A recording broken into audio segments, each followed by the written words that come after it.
Amén y gracias a Dios. Hermana Marta León, nuevamente muchísimas gracias por hacerse cargo de la oración inicial. Y bueno, buena noche ya. Buena noche para todos, bienvenidos. Estamos en este curso que se llama Capacitación para Líderes de Casas de Fe y hoy nos corresponde el tema número 5. Echémosle un repaso rápidamente a lo que han sido los temas anteriores. Tema número 1, Fundamentos de las Casas de Fe, parte 1. Tema número 2, Fundamentos de las Casas de Fe, parte 2. Tema número 3, ¿qué es y cómo formar una casa de fe efectiva? Tema número 4, Evangelización, discipulado y servicio a través de las casas de fe. Y el tema número 5 el de hoy se llama Compañerismo y adoración a través de las casas de fe. Es el título que debe estar en su cuaderno, por favor. Se lo repito, este es el tema número 5 o la lección 5 o la capacitación 5 y se llama Compañerismo y adoración a través de las casas de fe. Le repito el título, Compañerismo y adoración a través de las casas de fe. Así se llama. Ok, el lunes nosotros tocamos 3 tópicos. El tópico de la evangelización, el tópico también del discipulado y el tópico también del servicio. Tratamos de especificar lo que era la evangelización, lo que era el discipulado, lo que era el servicio. Y tratamos al mismo tiempo de hacer una diferenciación entre una cosa y la otra. ¿Qué es evangelizar? ¿Qué es discipular? ¿Y qué es servir realmente en el Espíritu a la luz de la Sagrada Escritura? Y caímos en cuenta que el mejor escenario para hacer estas 3 cosas del tema número 4, pues son las casas de fe, los grupos familiares, los estudios bíblicos en las casas o las llamadas células. Ahí es donde realmente se puede evangelizar bien, ahí es donde realmente se puede discipular bien y ahí es donde realmente se puede servir bien. Ahora, hoy en el tema número 5 tenemos que hablar de 2 tópicos, el del compañerismo y el de la adoración. El escenario de la casa de fe también se presta y es perfecto para desarrollar un compañerismo y para desarrollar una adoración a Dios. Cuando hablamos del compañerismo, estamos hablando de esa relación que debe existir entre los hermanos en Cristo. Y cuando hablamos de la adoración, estamos hablando de esa relación que debe existir entre los hijos de Dios y su Dios. Es decir, cuando hablamos de compañerismo, nosotros estamos hablando en un sentido horizontal. ¿Horizontal cómo así? Horizontal entre hermanos. Acuérdese del horizonte. Una línea horizontal es una línea que une un punto con otro punto, ¿sí? Como si uniera a un hermano con otro hermano, a un hijo de Dios con otro hijo de Dios, a un creyente con otro creyente, y a eso es lo que llamamos nosotros compañerismo. Ahora, una línea vertical también une 2 puntos, sí, pero ya no hacia los lados, sino une 2 puntos, un punto se encuentra arriba y el otro punto se encuentra abajo. Entonces, cuando hablamos nosotros del compañerismo, estamos hablando de una relación horizontal. Y cuando hablamos nosotros de adoración, estamos hablando nosotros de una relación vertical. Cuando hablamos de compañerismo, hablamos de la relación con el prójimo. Y cuando hablamos de adoración, estamos hablando de la adoración con Dios. ¿Esto queda claro? En esta introducción, en estas primeras palabras de esta clase, ¿está claro de qué trata esta clase? ¿Está claro de qué trata esta capacitación? ¿Está claro que las 2 cosas se tienen que dar, las 2 cosas se tienen que desarrollar? ¿Y en qué escenario se puede desarrollar esto? Pues no hay escenario más propicio, más adecuado, más perfecto para desarrollar estas relaciones, el compañerismo entre prójimos y la relación con Dios, que el escenario de la casa de fe. Es el escenario propicio. Nuestro Señor Jesucristo, la Biblia habla de la cruz, ¿no? La Biblia habla de la cruz. Y por más que algunos traten de negar la cruz de Cristo, nuestro Señor Jesucristo fue crucificado. La Biblia habla de crucifixión. no puede haber crucifixión si no hay una cruz, porque precisamente la crucifixión trata de colgar a un individuo en un instrumento en forma de cruz, en una estructura en forma de cruz. La Biblia dice que nuestro Señor Jesucristo fue crucificado. Quiere decir que fue colgado en una estructura en forma de cruz. Una estructura en forma de cruz, pues, compuesta por dos maderos. Un madero que apuntaba hacia arriba y un madero que apuntaba hacia los lados. Los pies del Señor Jesucristo fueron clavados al madero que apuntaba hacia arriba y las manos del Señor Jesucristo fueron clavadas en el madero que apuntaba hacia los lados. Y eso para nosotros, pues es una gran enseñanza y una gran indicación de que el Señor quiere que nosotros desarrollemos esas dos clases de relaciones.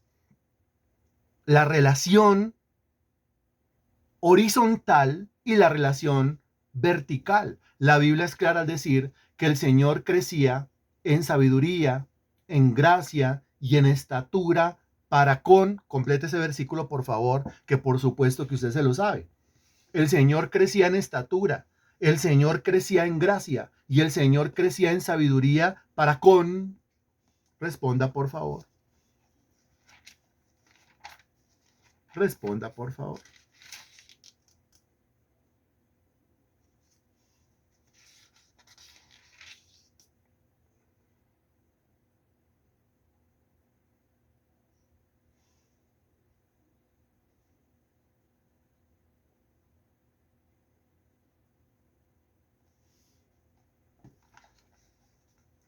Excelente, Nancy, muy bien tu respuesta. Excelente, hermano Rubelio, muy bien su respuesta. Como todo tiene que ser claro y todo tiene que ser exacto a la luz de la palabra de Dios, busque por favor el Evangelio según San Lucas, capítulo 2, versículo 52.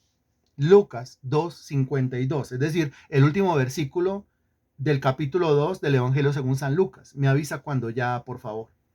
Ahí dice claramente que era con Dios y con los hombres, ¿sí? Pero búsquelo, por favor, y lo leemos para que quede claro. Dice el texto en el versículo 52, y Jesús crecía en sabiduría y en estatura y en gracia. Encuéntrelo, léalo, para con Dios y los hombres. Mire que crecía en tres aspectos, y crecía en tres aspectos, y también crecía, aparte de tres aspectos, en dos diferentes direcciones. Los tres aspectos en los cuales crecía era sabiduría, estatura y gracia. Esos son los tres aspectos. Pero las dos direcciones en las que el Señor crecía era, primero, para con Dios, o sea, verticalmente. Dios está arriba, yo estoy abajo, una línea vertical une dos puntos, el uno está abajo y el otro está arriba. Eso es vertical. Pero también el Señor crecía no solamente en sabiduría, estatura y gracia para con Dios, sino también en sabiduría, estatura y gracia para con los hombres. ¿Qué quiere decir? Que también el Señor crecía en esa dimensión o en esa dirección horizontal, una línea que une dos puntos, pero hacia los lados. ¿A quién tengo al lado? Al prójimo. ¿Por qué el prójimo es llamado prójimo? Es llamado prójimo por un término que es el término próximo, con X. Si usted le quita la X y le pone la J, queda el prójimo, pero es el próximo. El próximo es el que tengo al lado. Yo tengo que desarrollar con esa persona que tengo al lado una relación. Una relación. ¿Qué dirección? La dirección, pues la del horizonte, la horizontal. Y cuando miro hacia arriba, pues es obvio que tengo que relacionarme con mi Señor, con mi Dios. Ahí la dirección ya es vertical. Esto tiene que quedar claro de entrada. ¿Está quedando claro de entrada, sí o no?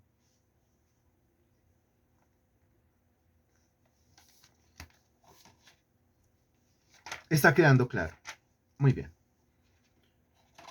Acordémonos del versículo aquel, el versículo de Marcos capítulo 3, versículo 14, en donde el Señor nos dice que si dos o tres se ponen de acuerdo, que si dos o tres se reúnen en mi nombre, yo estoy en medio. Note que son dos o tres, se han reunido, reunión de dos o tres, o sea, es un grupo pequeño, Es una reunión de 2 o 3 y es en su nombre. O sea, son 2 o 3 que se han puesto de acuerdo. Ahora, ¿cuáles son las claves o la clave fundamental más bien, más que las claves en plural, la clave en singular para ponerme de acuerdo con el otro? ¿Cuál sería la clave para ponerme de acuerdo? Porque es que esos 2 o 3 de Marcos capítulo 3 versículo 14 se han puesto de acuerdo en un día, un lugar, un horario y un objetivo. Si son 2 o 3, muy seguramente se habrán puesto de acuerdo. Nos vamos a reunir en la casa de tal. Nos vamos a reunir a tal hora. Y nos vamos a reunir en el nombre de Jesús, o sea, para buscar del Señor. Entonces la clave para ponerse de acuerdo, ¿cuál sería? Responda, por favor. Ese conocimiento también usted lo tiene. Pues yo no me puedo poner de acuerdo con el otro. Sí, sí. Precisamente esa es la falencia en las relaciones de pareja. Por eso es que las relaciones de pareja terminan fracturándose y terminan colapsando. ¿Por qué? ¿Qué le falta a la pareja? ¿Qué le falta a ellos dos? Ahí está muy bien, Natalia, excelente. Pues el tema de la comunicación. El tema de la comunicación. Cuando hay una buena comunicación, muy bien, diálogo. Cuando hay un excelente diálogo, cuando el uno tiene la capacidad de expresar, de argumentar lo que tiene en la cabeza, y el otro tiene la capacidad de oír, pero con la capacidad de oír se tiene que desarrollar la capacidad de entender, de asimilar, de concientizarse y de solidarizarse con el otro. Cuando esas capacidades existen, pues yo me puedo comunicar efectivamente con el otro. Y si yo me comunico efectivamente con el otro, me puedo poner de acuerdo con el otro. Y si me estoy poniendo de acuerdo con el otro, quiere decir que yo estoy desarrollando una clase de relación. ¿Qué clase de relación? Estoy desarrollando un compañerismo. Porque mire que esto, recuerde el texto Marcos capítulo 3 versículo 14, están ahí en un escenario buscando del Señor. Pero como devolviendo un poquito la película, pero esto es cómo resultaron, estos 2 o 3, cómo resultaron ahí en ese lugar buscando del Señor. Ah, pues porque se pusieron de acuerdo. ¿Se pusieron de acuerdo en cuanto a qué? Se pusieron de acuerdo en cuanto a un objetivo. Vamos a buscar de Dios. En cuanto a un lugar, porque no ve que están reunidos, reunámonos en su casa o en mi casa. Se pusieron de acuerdo. Se pusieron de acuerdo en cuanto a una hora. No ve que los tres están a la misma hora, ninguno llegó tarde, ninguno llegó después y ninguno faltó. Ahora, si se pusieron de acuerdo en cuanto a esos 3 puntos, lugar, hora y propósito, pues eso quiere decir que esos 3 tienen una muy buena comunicación.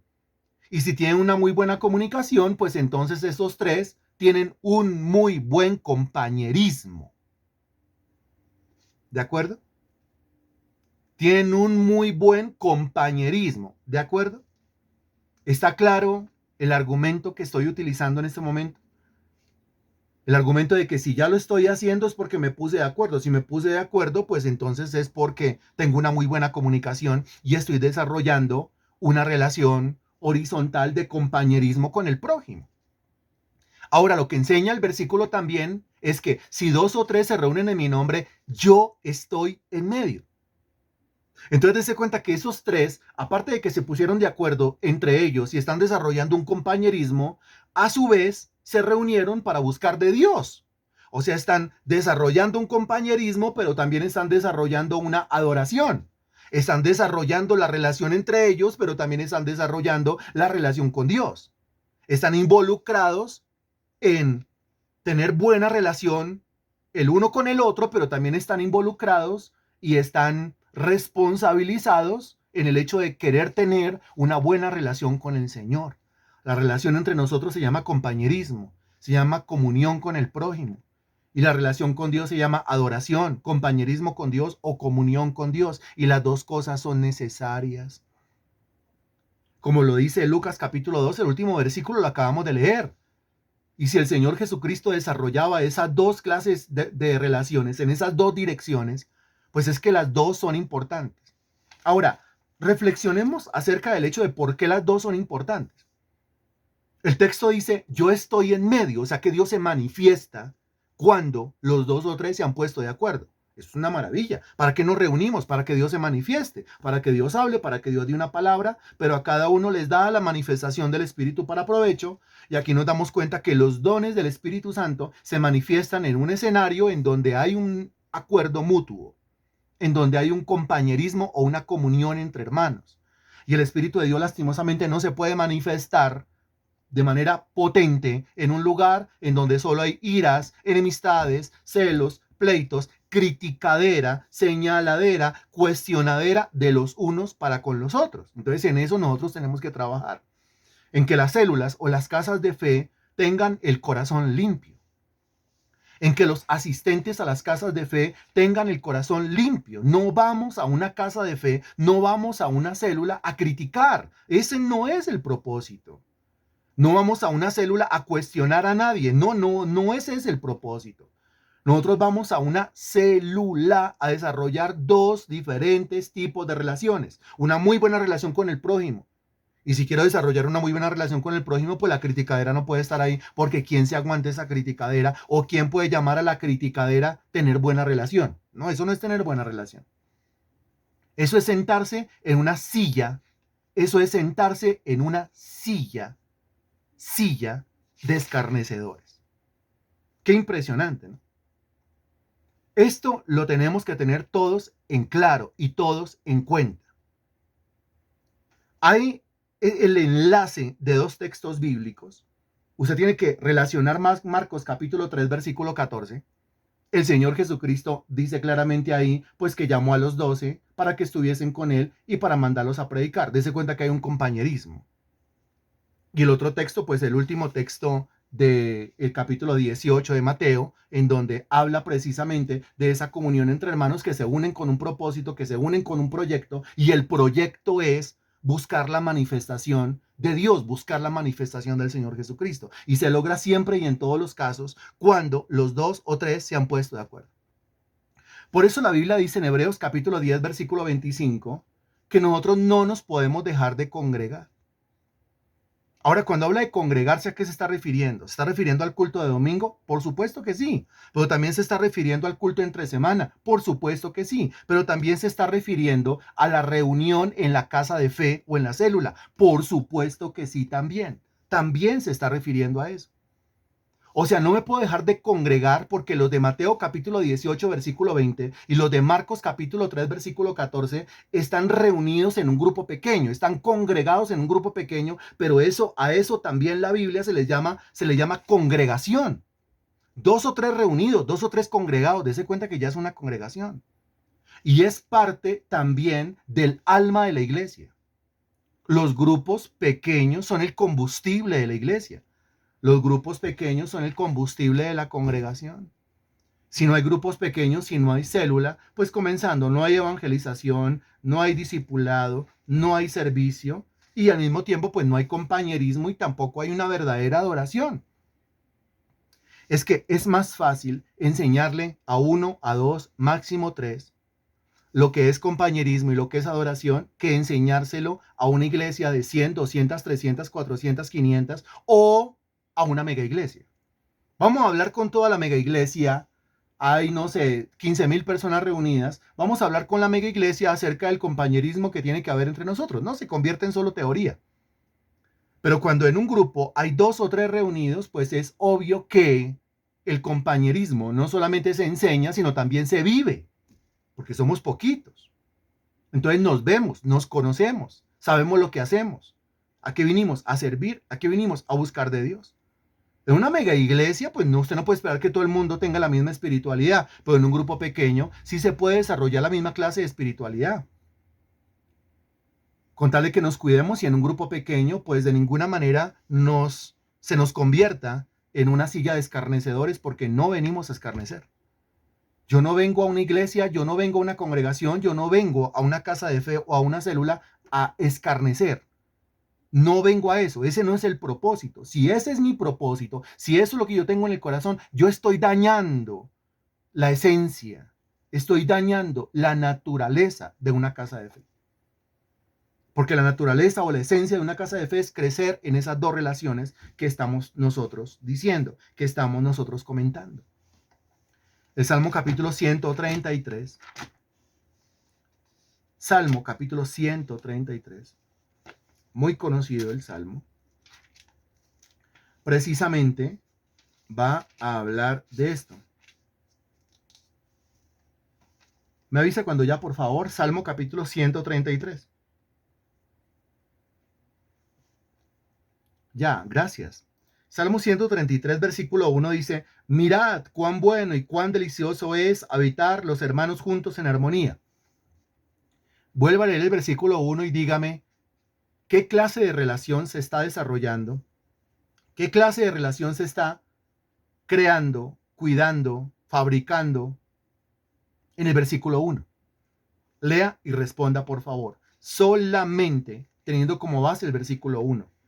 Lo leo nuevamente. Mirad cuán bueno y cuán delicioso es habitar los hermanos juntos en armonía. ¿Qué relación se está desarrollando?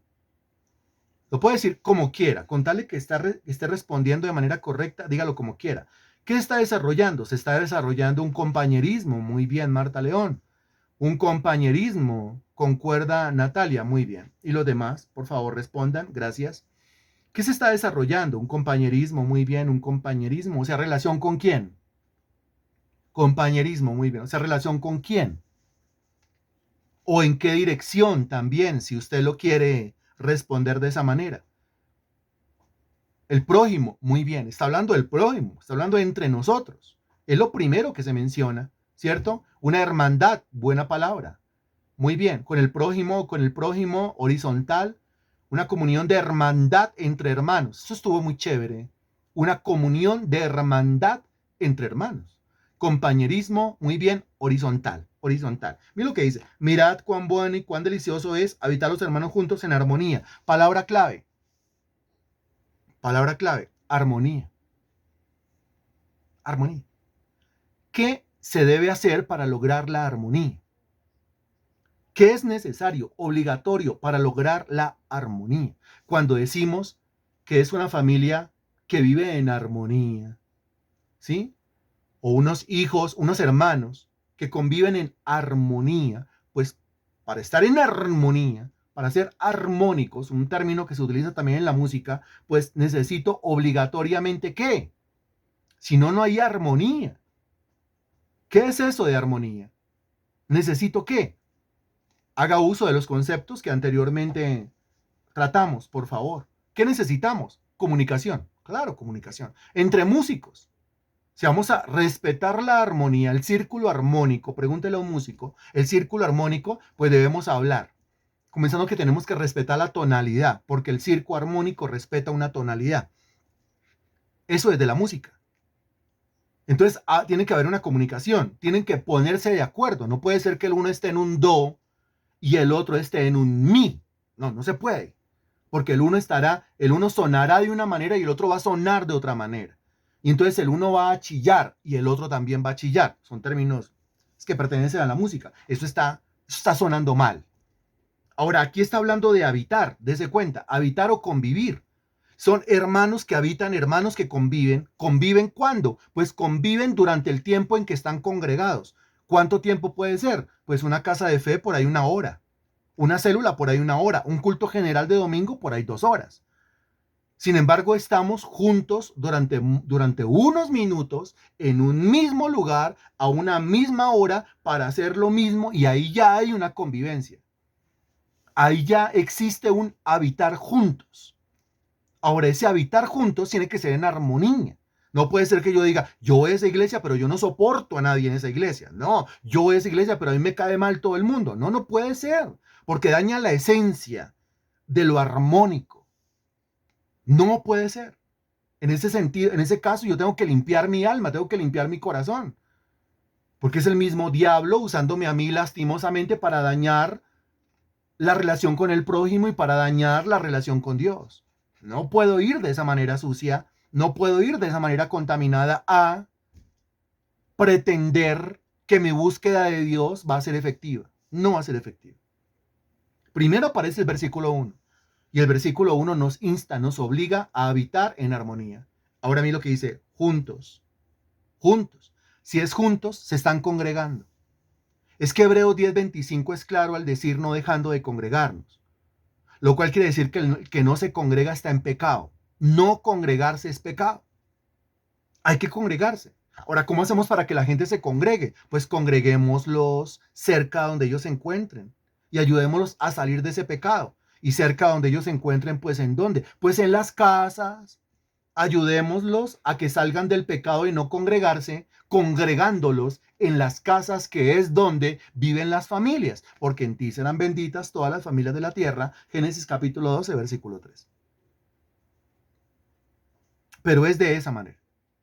O sea, no puede ser que yo asista a una célula o que asista a un culto de domingo y yo ni salude a la gente, ni me despida a la gente, que no quiera hablar con la gente. No, yo no hablo con fulano porque me caigo. No, no, no, no, no, un momento.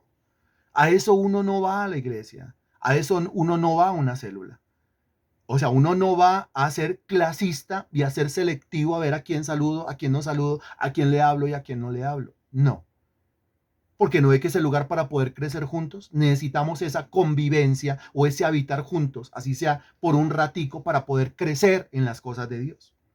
Primero habla del desarrollo de esa comunión con el prójimo, o sea, el desarrollo de ese compañerismo. Y a continuación, mire lo que dice, es como el buen óleo sobre la cabeza. Habla del óleo. El óleo o el aceite es símbolo ¿de quién? El óleo o el aceite es símbolo ¿de quién?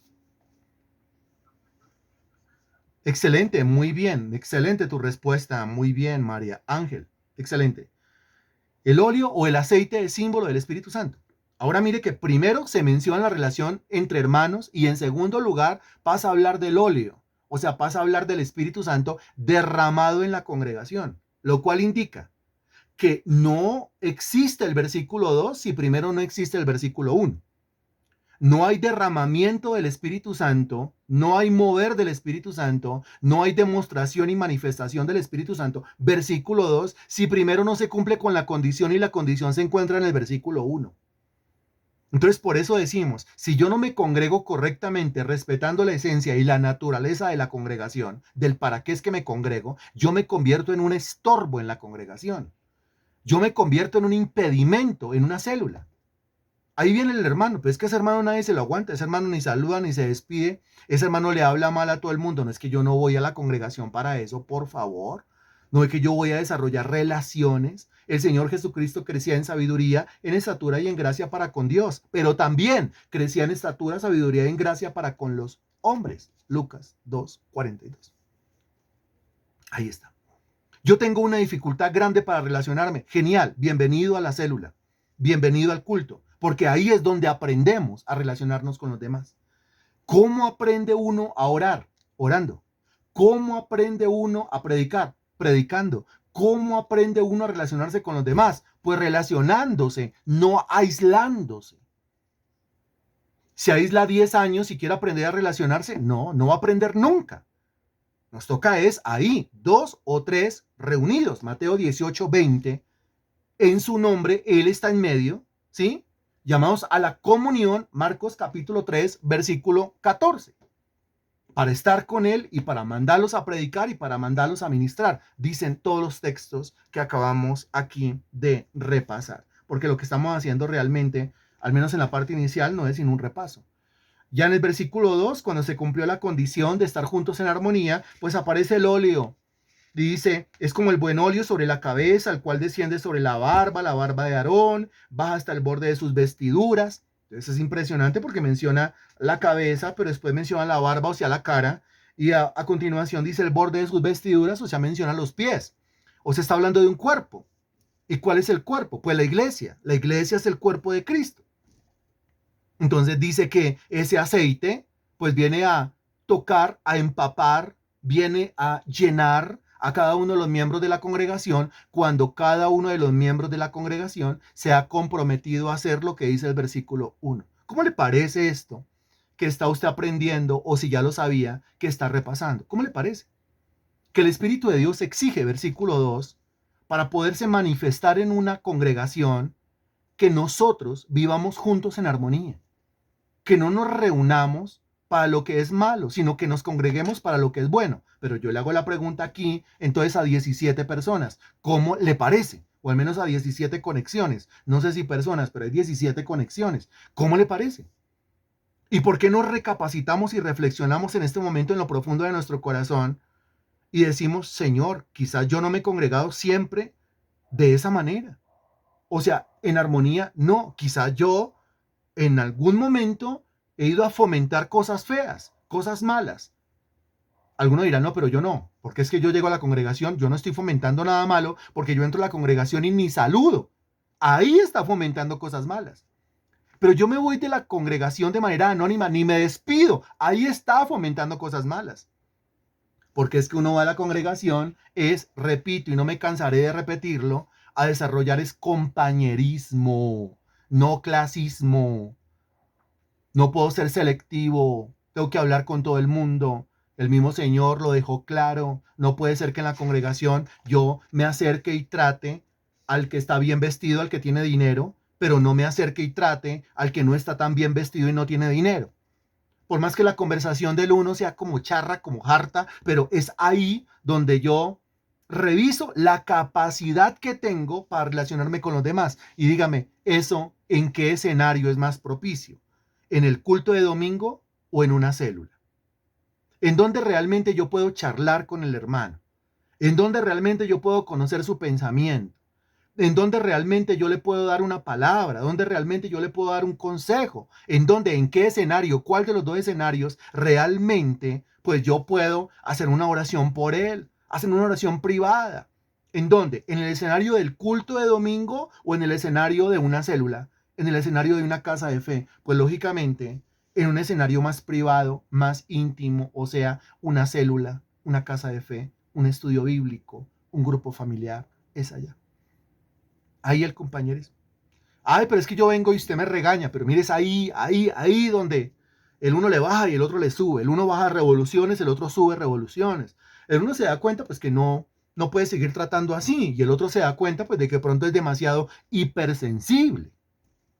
Entonces créame que hay una reflexión y una recapacitación en un corazón y en el otro corazón también. Se menciona el óleo descendiendo, derramándose sobre cada uno de los miembros del cuerpo de Cristo que han decidido vivir juntos en armonía.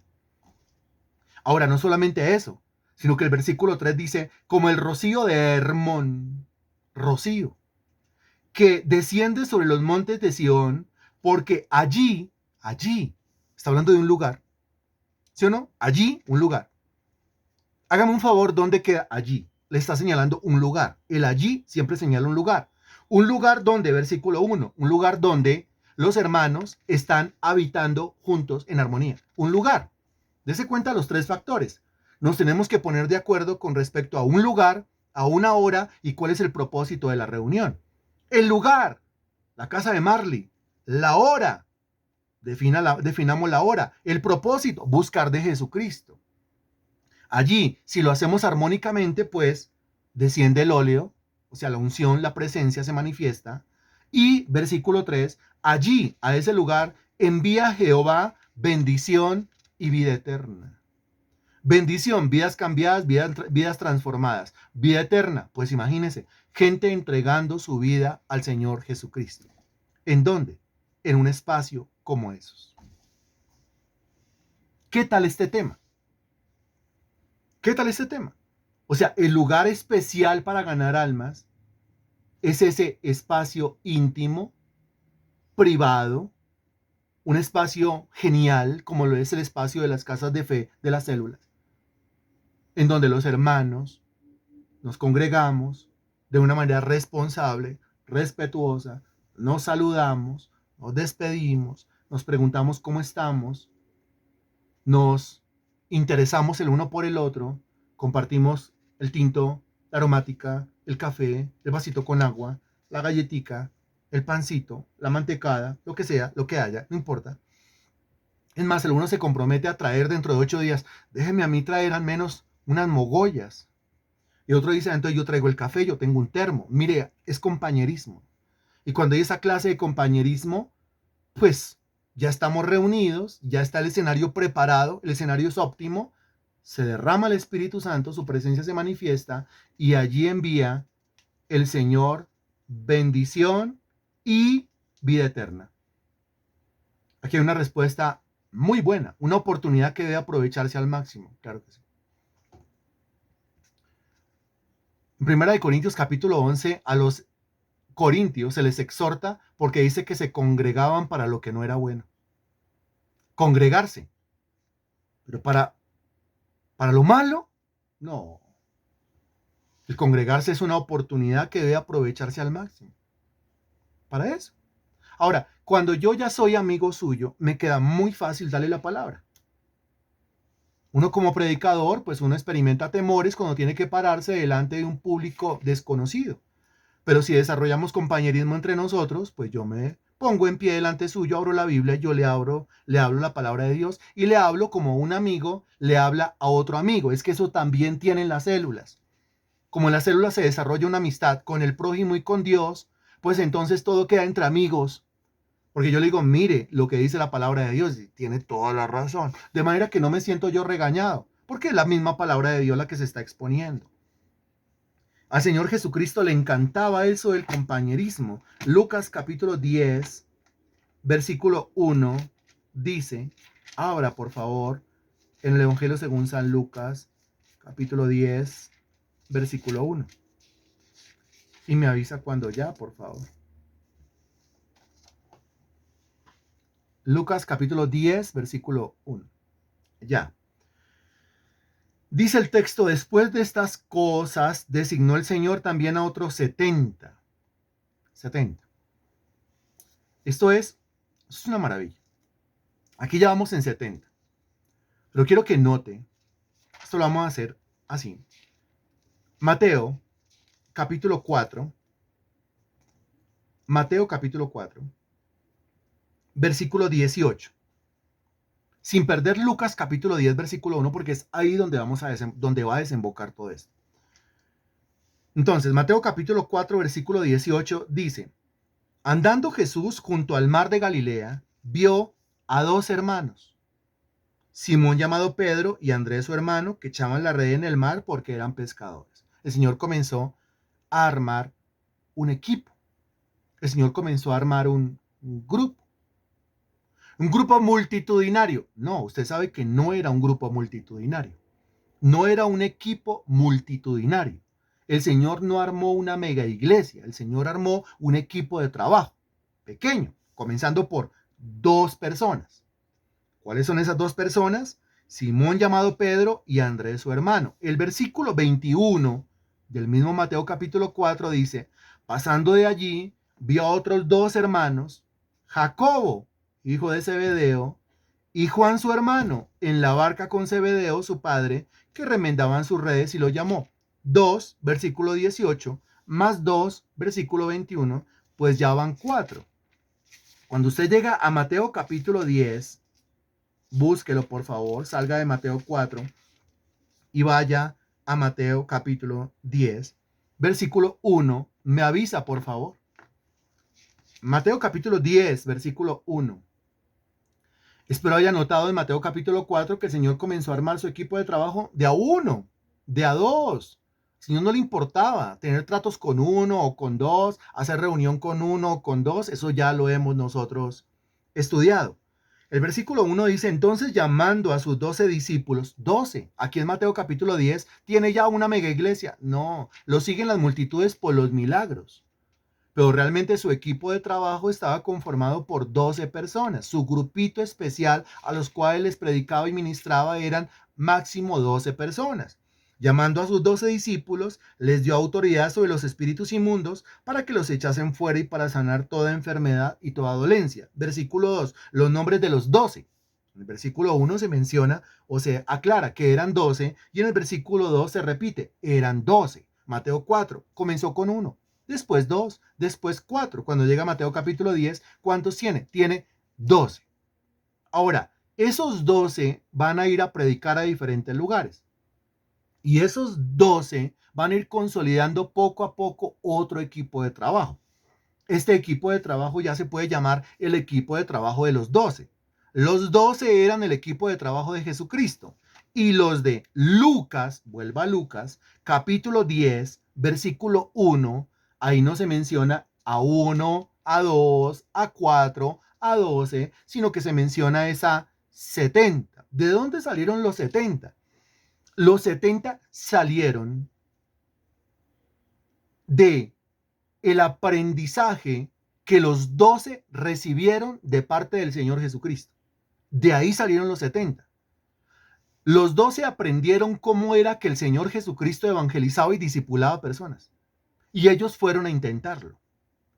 Y cuando van y lo intentan, pues se dan cuenta que el método funciona. ¿Y cuál es el método? El método es de a 1, 2, 3, 4, es decir, grupos pequeños, evangelizados, discipulados, y si ya están discipulados, pues los comisionamos y los mandamos a predicar, los mandamos a sanar enfermos, los mandamos a echar fuera demonios. Lucas 10:1, después de estas cosas, designó el Señor también a otros 70, a quienes envió, nota el compañerismo, a quienes envió de 2 en 2. Solo, no. Si toca solo, hay que hacerlo solo. Pero el Señor Jesucristo quiere, mire, enviar esos 70 de 2 en 2 delante de Él a toda ciudad y lugar a donde Él había de ir. ¿Por qué de a 2? ¿Por qué de a 2? Porque el Señor quiere que en la medida en que yo le sirva, en la medida en que yo desarrolle adoración, en la medida en que yo desarrolle relación con Él, en esa misma medida, por eso de a 2, en esa misma medida, pues yo vaya desarrollando relación con esa persona con la cual el Señor Jesucristo a mí me mandó. Las dos cosas tienen que irse haciendo a la vez, a la par, al mismo tiempo. 2, uy, pero ¿qué tal día 2? ¿Y qué tal que a mí me manden con uno que por ahí me caiga gordo? Pues preciso. Por eso. Porque no ve que a estas alturas de cristiano todavía digo que es que fulano me cae gordo. Y si fulano me cae gordo, si yo tengo algo con fulano, contra fulano o contra fulana, pues es precisamente ese hecho el que me está mostrando lo que a mí me falta en mi madurez. El que a mí me caiga gordo el fulano o la fulana no está demostrando que yo soy maduro. Está demostrando todo lo contrario. No está demostrando lo que ya tengo, está demostrando lo que me hace falta. ¿Y qué es lo que me hace falta? Desarrollar compañerismo con los demás. Se lo aclaro de otra manera. El Señor Jesucristo tenía en su grupo, regrese por favor a Mateo capítulo 10, para que se dé cuenta que el Señor Jesucristo no le tocó fácil. Y aunque no le tocó fácil, de todos modos, el Señor Jesucristo lo hizo. Bien. En el versículo 3, Mateo capítulo 10, versículo 3, se menciona a Mateo. Y se dice que Mateo era publicano. En el versículo 4 se menciona a Simón. Y se dice que Simón era cananista. También en el versículo 4 se menciona a Judas Iscariote. Y dice que Judas Iscariote era un traidor. Uy, qué cosa tan tenaz. Pero el Señor Jesucristo tuvo en esa reunión de equipo de trabajo, en esa célula, en esa casa de fe, en ese estudio bíblico pequeño, a los cuales el Señor se comprometió a evangelizarlos y se comprometió a discipularlos. El Señor tuvo a un hombre llamado Mateo y dice que era publicano. Publicano es un recaudador de impuestos que trabaja a favor del imperio, a favor del gobierno. ¿Sí? Y también dice el versículo 4 que había un hombre llamado Simón en esa célula y Simón era cananista. Cananista significa revolucionario, o sea que uno que no quiere al gobierno, no quiere al imperio y no está de acuerdo con esas políticas. Qué cosa tan tenaz. Podemos decir que, hablando en términos modernos, Mateo era de la derecha y Simón era de la izquierda. Y el Señor tuvo a dos individuos así en su reunión, en su célula, en su reunión pequeña de equipo de trabajo. Tuvo a dos personas así. Porque es que si yo espero que los que asistan a mi célula o los que asistan al culto sean serafines todos, querubines todos, arcángeles todos, ángeles todos, o así de perfectos como soy yo, qué perfección y qué perfección. Que levante la mano entre nosotros a ver cuál de nosotros es perfecto. Ninguno. Pero si esperamos nosotros que vengan los más, mejor dicho, los menos problemáticos, ¿sí? Los que eh, son intachables, los que son irreprochables, pues me voy a quedar esperando. Porque precisamente las células son para ganar almas. Si estamos hablando de ganar almas, estamos hablando de gente que no conoce de Dios. Estamos hablando de gente impía. Estamos hablando de gente que está muerta en delitos y pecados, y como lo señala Romanos capítulo 3 cuando dice, no hay justo ni aun uno, no hay quien entienda, no hay quien busque a Dios, pues es gente totalmente depravada, espiritualmente depravada. Y son esas personas las que hay que ganar a través de las células. A través de esta descripción, a través de lo que le acabo de decir, usted se da cuenta que y cae en cuenta que los que se van a reunir en esas células son de toda clase de personas. Pueden ser Mateos, publicanos, o pueden ser Simones, cananistas, o pueden ser Judas, traidores. Y el Señor Jesucristo tuvo que lidiar con todo esto. Sin embargo, cuando usted encuentra en los evangelios al Señor Jesucristo insultando, golpeando a Mateo, insultando, golpeando a Simón, insultando, golpeando a Judas. ¿Cuándo? Responda, por favor. O cuando usted encuentra que el Señor ese día de la reunión no saludó a Mateo, no saludó a Simón, no saludó a Judas. O cuando encontró que el Señor se fue y no se despidió de Mateo, no se despidió de Simón, no se despidió de Judas. O ese día el Señor no fue a hacerle reunión porque ya no soportaba a Simón, porque ya no soportaba a Mateo y porque ya no soportaba a Judas. ¿Sí se da cuenta? O sea que el Señor Jesucristo dio ejemplo de cómo es que se desarrolla el compañerismo con el prójimo. Y para eso nosotros tenemos que tener la habilidad de soportarnos los unos a los otros. Cuando yo digo que es que a mí me toca soportar a los demás, estoy indicando que a los demás no les toca soportarme a mí. Piénselo por un momento. Es que a mí me toca soportar, ¿no? Pero a usted también lo están soportando. Es que a mí me toca aguantármelo, pero a usted también se lo están aguantando. O es que yo soy el perfecto y el otro es el imperfecto. No, eso es de imperfección a imperfección. Así como yo aguanto, los demás me aguantan. Así como yo soporto, los demás me soportan. ¿Y eso en qué escenario especialmente se puede ver? ¿En qué escenario especialmente se puede vivir? En el culto de domingo, en donde todos entramos con una aureola en la cabeza. Dios le bendiga, Dios le bendiga, Dios le bendiga, Dios le bendiga y amén. Gloria a Dios, hermano. Y nos sentamos y que la alabanza y que la oración y que la palabra y que vaya en paz. Y salimos de ahí y ya. Pues no, es que ahí no hay espacio, ahí no hay momento, ahí no hay escenario, ahí no hay ambiente para poder ver eso, para hacer eso o para notar eso. Eso se nota en las células. Las células a las 4 y 5, 4 y 10 no llegó, 4 y cuarto, 4 y 20, 4 y 30, 4 y faltando 10 minutos para terminar, llegó el hermano.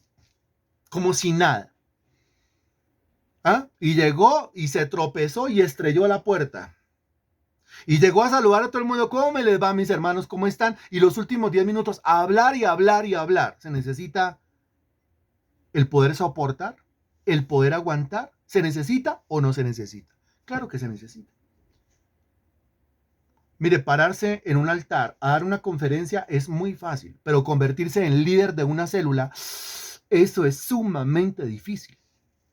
Que me inviten a mí a dar una conferencia a tal lugar, pues yo voy y doy la conferencia. Ese es el caso del evangelista. El evangelista va de iglesia en iglesia, de lugar en lugar, va, da su predicación y se va de ahí. No se ocupa en nada de las cuestiones de esa congregación, pero el líder de la célula tiene que asumir la responsabilidad de las cuestiones de la célula. Y tiene que asumir la responsabilidad de la problemática de la iglesia. Los problemas de la iglesia se solucionan cuando los líderes se disponen y asumen un liderazgo responsable en cada una de las células, en cada una de las casas de fe. El compañerismo al Señor Jesucristo le encantaba. Demostró que sí se puede hacer. Y después dijo, ejemplo les he dado para que así como yo he hecho, ustedes también hagan. Regresando a Mateo capítulo 10. A Mateo capítulo 10. Vuelva, por favor. Mateo capítulo 10. Después de que en los versículos 1 y 2, en el versículo 1 dice que eran 12, en el versículo 2 y versículo 3 y versículo 4 menciona los nombres de los 12, pues a partir del versículo 6, mire que comienza a decirles, sino oíd antes a las ovejas perdidas de la casa de Israel. Si yo tengo que ir a Israel, ¿qué es Israel? Israel es un país, es una nación. Yo tengo que ir a evangelizar una nación. Ok, pero, ah, yo por dónde comienzo? Versículo 11. Mas en cualquier ciudad, mire, Israel, mencionado en el versículo 6, es un país. Pero todo país está dividido en departamentos, en ciudades, ¿sí? De acuerdo al país, pues aquí será como departamentos. En el caso de Israel hace 2000 años era provincias, y dependiendo si es Europa, Asia, pues también tendrá su nombre, el nombre que se le da a la provincia o al departamento. Entonces volvemos, el versículo 6 menciona a Israel, Israel es un país.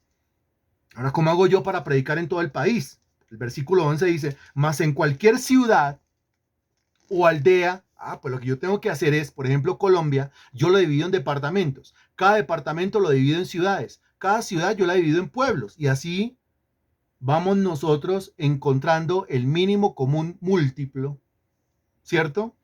Y por ahí es que nosotros comenzamos. En el caso de Bogotá, pues Bogotá está dividida en 20 localidades. Ahora, ¿por qué localidad comenzamos? Comencemos por alguna. No podemos esperar, comencemos por alguna. Y cada localidad de esa está dividida en barrios. ¿Por qué barrio comenzamos? Es exactamente lo mismo. El Señor aquí les marca una estrategia, pero sigue diciendo, en cualquier ciudad o aldea donde entréis, informaos quién en ella sea digno y posad allí hasta que salgáis. El país ya fue dividido en ciudades. Las ciudades fueron divididas en aldeas. Versículo 12. Y al entrar en la casa, ¿sí se da cuenta? La mención de Israel, la mención de las ciudades, la mención de las aldeas y ahora la mención de la casa. ¿De qué se tenían que informar ellos? Según el versículo 11, infórmese quién en ella sea digno y posad allí. ¿Allí en dónde? En la ciudad. Posad allí, allí donde, en la aldea, pero en la casa de una persona que sea digna. ¿Digna de qué? Pues digna de recibir lo que usted lleva. ¿Qué lleva usted? Pues lo que lleva es el evangelio. Lo que lleva es la adoración a Dios, lo que lleva es la búsqueda a Dios, lo que lleva es oración, lo que lleva es una reunión. ¿Una reunión que tiene que hacer en dónde? Pues una reunión que tiene que hacer allí donde vive la persona que es digna. ¿Y dónde vive una persona digna? Pues lógicamente, versículo 12, va a vivir en una casa. O sea que ¿por dónde comienzo yo? ¿Por dónde comienzo para después ganar toda la aldea? ¿Por dónde comienzo para después ganar toda la ciudad? ¿Por dónde comienzo para después ganar todo el país? Vuelvo y le hago a usted la pregunta y usted me la va respondiendo. ¿Por dónde comienzo para ganarme con el tiempo toda la aldea? ¿Por dónde comienzo para ganarme con el tiempo toda la ciudad? ¿Por dónde comienzo para ganarme con el tiempo todo el país? Pues por una casa. Ahora, una casa cuyo anfitrión sea digno. ¿Digno de qué? Digno de tener una reunión en su casa. Ahora, aquí aparece el elemento de la dignidad. Y si aparece el elemento de la dignidad, eso indica que tener una reunión en una casa es un lujo, es un privilegio, es un honor. ¿Es o no es? Tener una reunión en la casa es un privilegio, es un honor, es un lujo, es una bendición que el Señor le da a un anfitrión que considera que es digno. ¿Es o no es? Sin embargo, y es triste esto, que uno le diga a una persona, podemos hacer reunión en su casa y la persona diga, no, no, se va a perder el privilegio. No, se va a perder el lujo. No, se va a perder la bendición tan grande. No entiende que tener una reunión en la casa no es una carga, ni un problema, ni una molestia, sino que tener una reunión en la casa es una bendición. ¿Quién lo considera como una bendición? Levante la mano a alguien que tenga reunión en su casa y que lo considere como un privilegio.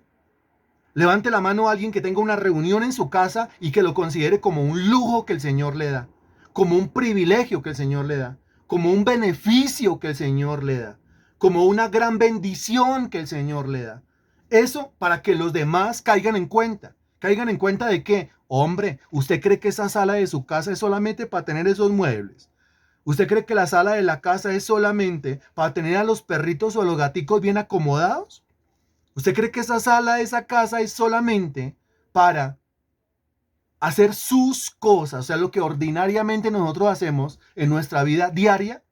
¿O será que el Señor me permite tener una casa, un apartamento, ya sea en propiedad o en alquiler, para que un espacio de esa casa sea consagrado al Señor? Para que en ese espacio yo pueda invitar a uno, a dos, a tres, que no caben sino tres. Excelente. ¿Qué dice Mateo 18:20? Dos o tres reunidos en mi nombre. ¿Por dónde comenzó el Señor en Mateo capítulo 4? Por uno, por dos, por cuatro. Pero se podría armar una célula, pero no caben sino tres. Genial. Mateo capítulo 18, versículo 20. Es que vamos a hablar, allí a desarrollar una reunión de célula, no una iglesia.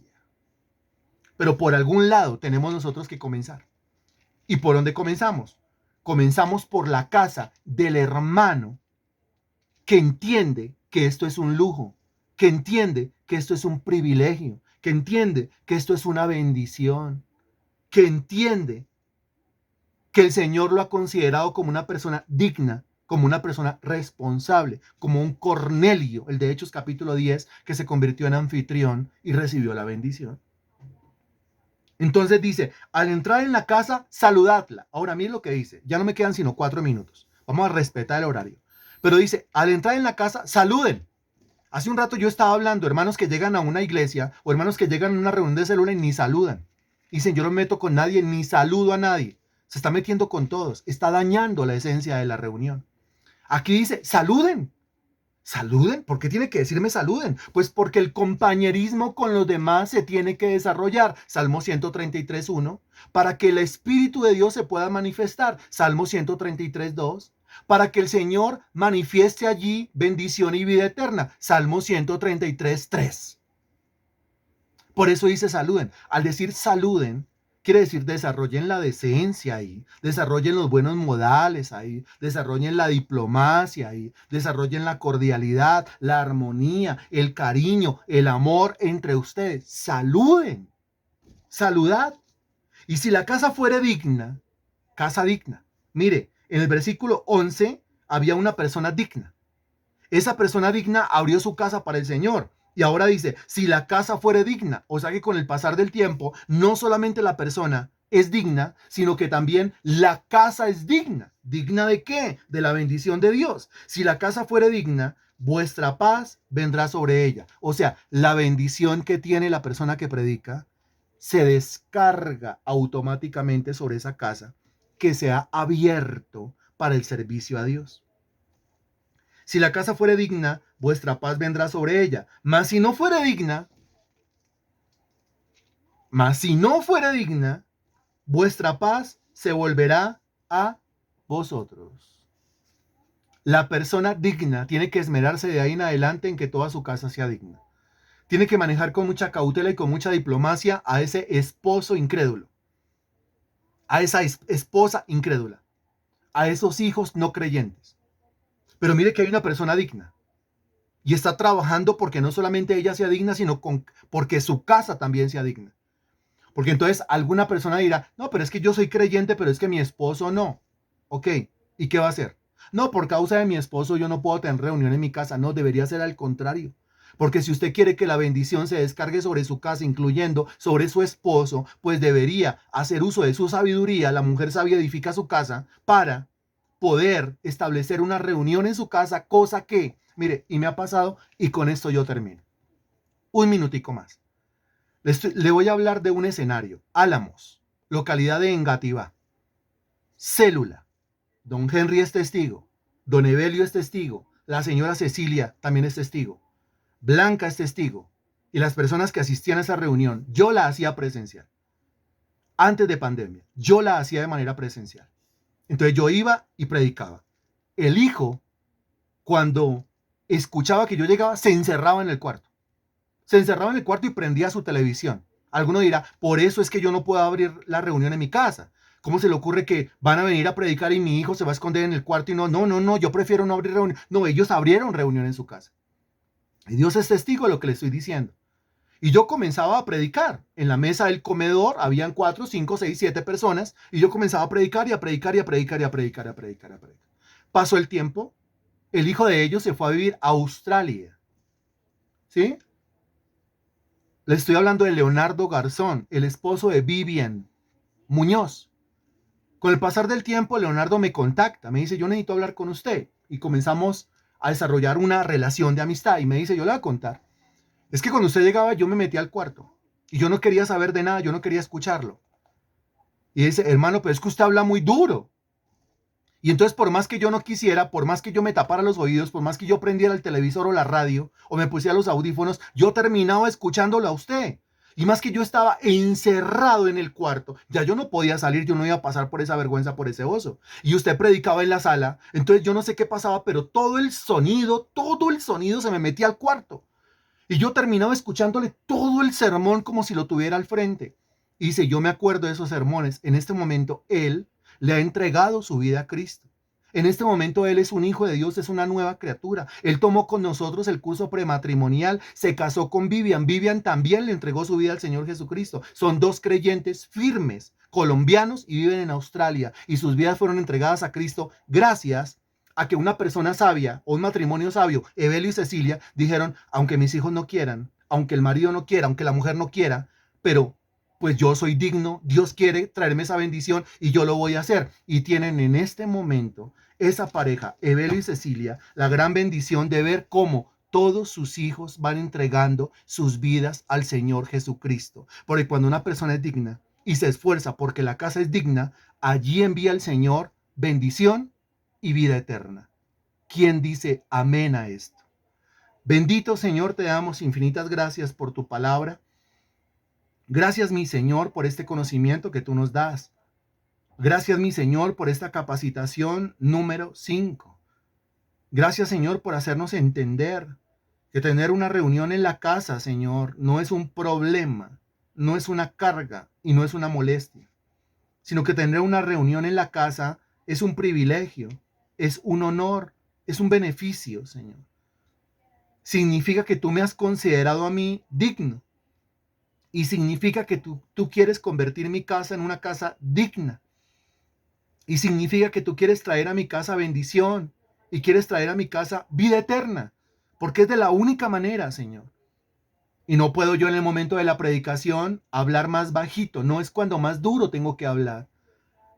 Porque el sonido de la voz, mi Dios, traspasa las paredes, los vidrios, las ventanas, las puertas. Y tu palabra nunca vuelve vacía. Y así de esa manera muchos han entregado sus vidas a ti.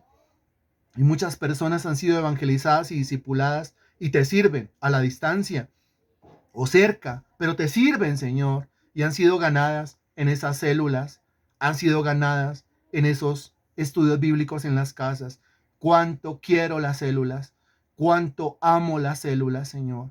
Entiendo el poder que se manifiesta en esos lugares y entiendo la necesidad de formar líderes que amen las células, que vayan y hagan trabajo en las células, que entiendan que si hay un puesto, una vacante en una célula, lo deberían ocupar, deberían correr y decir, aquí pongo yo mis pies, yo voy a predicar acá, para mí es un honor, para mí es un privilegio, para mí es una bendición y no me voy a dejar quitar este privilegio y no me voy a dejar quitar este beneficio. Gracias te doy, mi Señor, en esta tarde, en esta noche, en el nombre del Señor Jesús. Amén. Y gracias a Dios. Amén.